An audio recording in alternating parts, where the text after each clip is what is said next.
네, 반갑습니다. 이제 드디어 중세로 갑니다.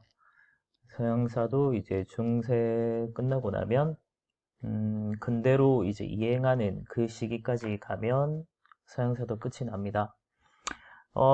근데 뭐 나와 있는 내용 자체는 그냥 단편적으로 보면 별로 안 많아 보일 수도 있는데 중간중간에 이제 참 낯선 것들이 많아가지고 아마 좀 복잡하고 어렵게 느껴질 겁니다. 하지만, 네, 힘내시고 한번 보겠습니다. 일단, 중세로 들어서면서 이제 서유럽이라고 하는 우리가 지금 생각하는 이 유럽의 세계가 형성되기 시작한 게 바로 이때부터라고 보면 되겠는데, 그 핵심적인 요소는 바로 게르만족의 이동이라고 하는 것이고, 요들이 세웠던 여러 왕국들이 발달이 되면서 중세 서유럽 세계가 조금씩 형성되어 갔다라고 보면 되거든요. 근데 그 바탕에는 일단 훈족의 압박이 있었다라고 하는 것을 좀 봐둬야 되겠고, 원래는 이제 북부 유럽 쪽에서 이제 좀 수렵하고 목축하고 이렇게 살아가던 약간은 좀 로마나 이런 데에 비해서는 훨씬 야만적인 이런 상태였죠. 그런 상태에서 압박을 받고 점차 어, 로마 안으로 이제 이동을 하게 됩니다. 처음에 로마 안으로 들어올 때는 대부분 용병이나 이런 것들로 많이 들어왔어요. 그러다가 용병 대장인 오도아케르라고 하는 사람에게 로마 제국이 멸망을 당합니다. 이때 멸망한 건 서로마고요. 여전히 동로마는 이 이후에도 거의 한 1000년 정도 이어져 가게 됩니다. 그건 우리 나중에 비잔틴 하면서 같이 볼 거고요. 그래서 서유럽의 많은 게르만 국가들이 여러 왕국들이 막 생겨나요. 뭐 동고트, 서고트, 뭐 반달 뭐 있었죠. 여러 가지 앵글로 색선도 있었고요. 프랑크도 있었고. 그래서 그 중에 이제 다른 왕국들은 일찍이 막 무너지게 되거든요. 그럼에도 불구하고 프랑크 왕국 같은 경우는 혼자 굉장히 번성하게 되면서 크게 성장을 해 갔는데 그 바탕에는 크리스교로 일찍이 개종을 했다라고 하는 점이랑 로마 문화를 아주 잘 수용을 했고요. 그리고 로마 문화의 약간 계승자처럼 이렇게 한 것 때문에 좀 성장을 할 수 있었다고 봐요. 이동 거리도 다른 게르만족들에 비해서 훨씬 짧아요. 그리고 전성기를 이끌었던 사람이 이제 카를로스 대제라고 하는데 프랑스 제 말로는 샤를마뉴라고도 합니다. 이 사람이 이제 서로마 제국의 영토 대부분을 차지했었고요. 그리고 결국 서로마 황제의 관제를 받게 되면서 대관식이라고 하죠. 하게 되면서 로마를 이어서 서로마를 이어서 이 야만족이었던 게르만족이었는데 로마의 계승자로 인정을 받았다는 것입니다. 그래서 아주 번성을 하고 있었고요. 하지만 카를로스 대제 사후에 동중서 프랑크로 분열이 되면서 지금의 프랑스, 독일, 이탈리아 이런 식으로 분열이 됐다라고 생각을 하면 됩니다. 한 가지 약간 TMI인데요. 카를로스 이전에 이제 그 아빠였던 피핀이라고 하는 사람이 있는데 그 사람 때도 영토를 굉장히 많이 넓혔고요. 그 넓힌 이제 영토 중에 일부를 이제 교황에게 기증을 해요.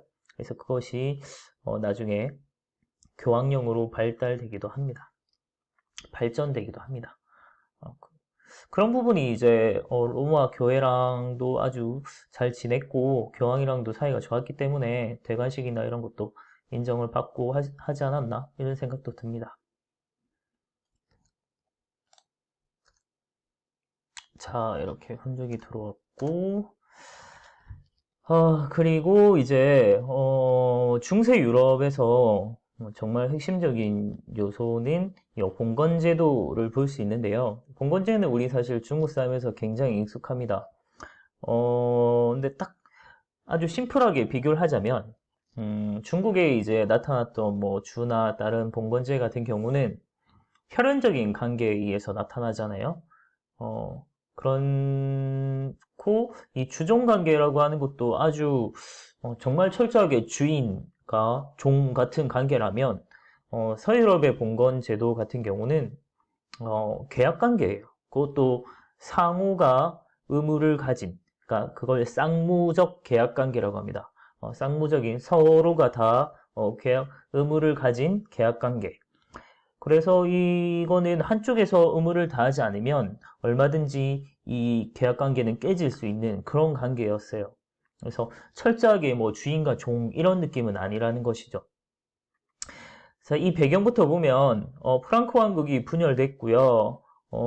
유럽 세계를 형성할 때 첫 번째가 엄청난 대이동이 바로 게르만족이었다면 두 번째는 바로 노르만족입니다. 노르만족은 우리 수업 때도 얘기했지만 바이킹 생각하면 돼요. 사실 이 바이킹들, 노르만족의 이 이동도 진짜 어마어마했거든요. 그리고 보여주는 파워나 유럽 세계 그리고 우리가 지금까지 갖고 있는 바이킹에 대한 이미지를 생각해보면 훨씬 더 강력한 느낌인데 그래서 제2의 이제 침입이라고도 얘기를 하고요. 그런 상황에서 이제 뭐 이 외에도 뭐 마자르족이라든지 뭐 또 이슬람 세력이라든지 갖가지 뭐 침입도 내부의 침입도 굉장히 많았고 그래서 사회가 굉장히 혼란스러웠습니다. 이런 전쟁이 많은 시기에는 누군가 자신을 지켜줘야만 하잖아요. 그러면서 생긴 게 바로 봉건제인 것 같습니다. 기사들이 필요하죠. 그래서 기사 계급이 굉장히 중요한 시대가 바로 이 중세 유럽 사회인데요. 영주가 이제 기사에게 영지, 그러니까 봉토를 지급을 하고요. 그리고 보호의 의무를 가지고 있고요. 기사는 영주에게 또 충성과 군사적인 봉사를 하는 그런 관계입니다. 그래서 이제 이런 식으로 이루어지죠. 왕 아래 보통 제후라고 하면 되겠죠. 제후 그리고 밑에 기사 그리고 그 밑에 이제 이 기사들이 각각의 영지를 가진 영주가 되는 거고요. 또 그리고 그 밑에 일반적인 농노들이 구성이 되는 이런 형태로 이루어져 있습니다. 이렇게 이제 가지게 된 영지를 장원제라고 얘기를 하거든요. 장원이라고 하나를 얘기합니다. 이 장원이라고 하는 것은 기본적으로 영주는 왕도 있고요. 그리고 제후도 있고 기사도 있습니다. 그 아래 있는 소속된 피지배층들은 다 농노라고 보면 되고 이 장원이라고 하는 한 단위에서 생활을 하게 되는데 중세 유럽에서의 가장 기본적인 촌락 단위라고 생각을 하면 될 것 같아요. 그러니까 장원이라고 하는 게 조그만 이제 영토, 조그만 이제 뭐 농토 이런 게 아니고요. 대농장 이 정도보다 훨씬 큰 한 마을 단위라고 생각을 하면 됩니다. 한 촌락 단위. 그 안에서 이제 영주가 있고 나머지 농노들이 이렇게 피지배층을 구성하는 그런 성격입니다. 이 농노라고 하는 게 사실 우리는 좀 익숙한 단어는 아닌데요. 우리한테는 보통은 그냥 일반적인 평민, 농민이었던 평민들하고 그리고 뭐 노예 이런 식으로 이제 구성이 되는 게 좀 익숙하죠. 근데 그 두 개의 성격이 좀 섞여 있는 형태가 바로 농노라고 보면 됩니다. 이 농노는 완벽하게 자유인은 아니면서 그렇다고 해서 또 완벽하게 또 노예라 보기도 좀 애매한 그런 중간적인 성격을 가지고 있어요. 그러니까 얘 같은 경우는 집과 토지를 소유할 수 있습니다. 일반적인 노예 같은 경우는 이게 좀 잘 안 되죠. 근데 대신에 토지에 결박이 돼 있기 때문에 이 영지를 벗어날 수 없는 형태죠. 그래서 이동의 자유, 이런 거, 신분의 자유 이런 게 좀 없고요. 그리고 각종 세금을 영주에게 갖다 바쳐야 되는 그런 좀 노예적인 성격도 갖고 있습니다. 이런 걸 농노라고 해요. 그 다음에 우리 서로마 제국은 뭐 진작에 멸망을 했지만 그래도 동로마, 비잔티움 제국은 여전히 번성을 하면서 가장 전성기를 누렸던 것이 바로 요때 유스티니아누스 1세 때라고 보면 되겠는데 서로마 제국이 아니고요. 서로마 제국의 영토 일부를 거의 회복했고요. 그리고 로마법이 굉장히 유명한데요. 그거는 이 집대성에서 만든 법전, 유스티니아누스 법전 이런 것들을 굉장히 중요하게 다룹니다. 그리고 성소피아 성당이라고 터키 이스탄불에 가면 아주 멋진 성소피아 성당이 아직도 남아 있거든요. 저도 이걸 보고 싶었는데 가질 못했죠. 나중에 코로나가 끝나고 나면 한 번쯤 가보고 싶습니다. 제 이제 로망 중에 하나죠. 발전 원인을 보면 서로마랑 동로마는 성격이 조금 달라요. 그러니까 서로마는 좀 더 이제 유럽의 그냥 우리 일반적으로 생각한 유럽의 그런 모습이었다면 동로마는 진짜 좀 더 동방적인 이런 모습이에요. 그러니까 동양의 좀 강력한 황제, 강력한 군주 이런 걸 생각하면 되거든요. 그래서 강력한 황제권을 바탕으로 중앙집권 체제를 좀 확립을 했고 또 수도인 콘스탄티노플이 이스탄불이 이제 동서양이 아주 만나는 딱 교착지죠. 그래서 이쪽에서 상공업이 굉장히 발달하면서 경제적으로도 엄청 번성을 했습니다. 하지만 이 위치가 딱 그렇죠. 되게 침입받기 좋은 위치라서 이제 이민족의 침입도 굉장히 많이 받았고요. 특히나 이슬람에게 굉장히 많은 잦은 침입을 받고 나중에 이제 성장하게 되는 슬라브족. 이 슬라브족이 중심이 된 게 지금의 러시아라고 생각을 하면 됩니다.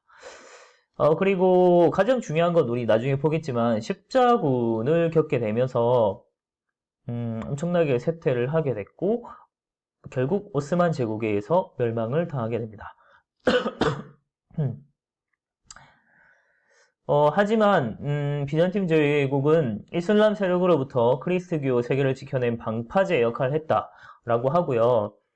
유럽의 이제 관문이죠. 그래서 딱 막아서 이슬람 세력을 막아낸 아주 중요한 방파제였다라고 하는 점이 좀 큰 의의가 있겠고, 또 역사적으로 우리 전 세계에서 역사적으로 봤을 때 사실 이 비잔티움이 없었다면 우리가 지금 봐왔던 중세 서유럽이나 이런 뭐 나중에 노르만이 세우는 여러 막 그런 나라들이나 이런 것들 봤을 때 사실은 고대 그리스 로마 문화 때보다는 진보한 것이 아니고 오히려 퇴보했거든요. 그러니까 사실은 좀 문화적으로 좀 떨어지던 이제 게르만족이나 이런 이민족들이 세운 왕국이었기 때문에 문화적으로 고대 그리스 로마 때보다 엄청나게 발전했다고 볼 수는 없거든요. 그래서 이 중요했던 그리스 고전 문화 이런 것들을 잘 보존하고 있던 것이 그 당시에 비잔티움 제국이었고, 그걸 이제 서유럽에 전파하게 되면서 나중에 우리 굉장히 중요하게 다룰 르네상스가 나타나게 되는 데는 이 비잔티움 제국이 요 그리스 고전 문화를 잘 보존하고 있었다는 것이 굉장히 큰 계기가 되거든요. 그래서 비잔티움 제국은 세계사적으로 아주 중요한 역할을 했다고 볼 수 있겠습니다. 자, 굉장히 넓어졌죠?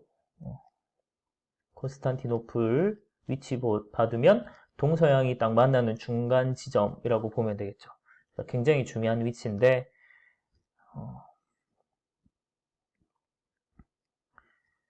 문화 안 하니까 넘어가고요. 그리스도교의 확산 부분은 빠르게 한번 보겠습니다. 이제 굉장히 뭐 당시 유럽 전체가 뭐 노르만이나 뭐 마자르나 뭐 여러 이민족의 침입도 굉장히 많았고, 뭐 또 이슬람 세력이나 이렇게 막 많은 침입이 많았던 시절에서 많은 이제 교회 안전이나 이런 걸 이제 보장받기 위해서 세속 권력들, 그러니까 일반적인 뭐 황제나 이런 사람들에게 많이 결탁을 해요. 그렇게 되면서 교회의 성직자도 하나의 봉건제 안에 한 뭐 제후나 이런 영주 이런 위치로 이제 편입이 되거든요. 그래서 교회도 굉장히 세속화되게 됩니다.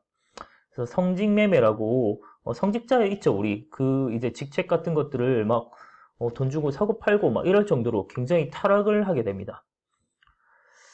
자, 그런 상황에서 중세 유럽에서 성직자 임명권을 놓고 황제와 교황이 다툰 것이 바로 카노사의 굴욕이었고, 여기서 이제 황제가 교황에게 결국 굴복하게 되면서 중세 유럽은 여전히 교회가 지배하는구나 라는 걸 보여준 것입니다.